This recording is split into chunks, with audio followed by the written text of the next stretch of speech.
is standing in a line, etc. Why should they First not? of all, yeah. Why should they not be allowed to do mail-in? Well, that's going to be in a long time from now. Number one, it's quite a ways away. Number one, but when you do all mail-in voting ballots, you're asking for fraud. People steal them out of mailboxes. People print them, and then they sign them, and they give them in. And the people don't even know where they're double counted. People take them away. They force people to vote. They harvest. You know what harvesting is? They take many, many ballots, and they put them all together, and then they just dump them, and nobody has any idea whether they're crooked or not. Look, you do mail-in voting. Now, it's another thing to do absentee voting. Or if somebody has a medical condition where they go through a process and they get an absentee ballot, that's okay. That's different.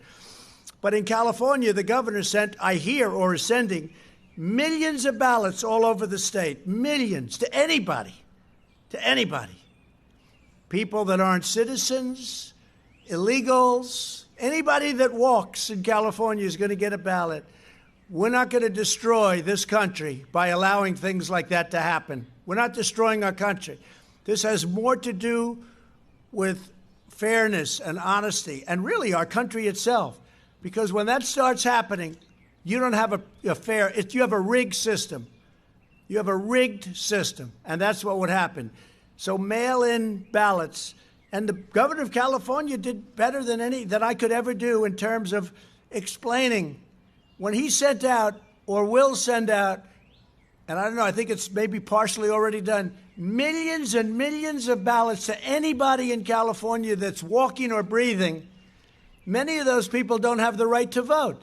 Well, they'll be voting. And you know what? We're not going to let it happen because you're subverting our process and you're making our country a joke. And the Democrats are doing it because, in theory, it's good for them, although last week we won two big races.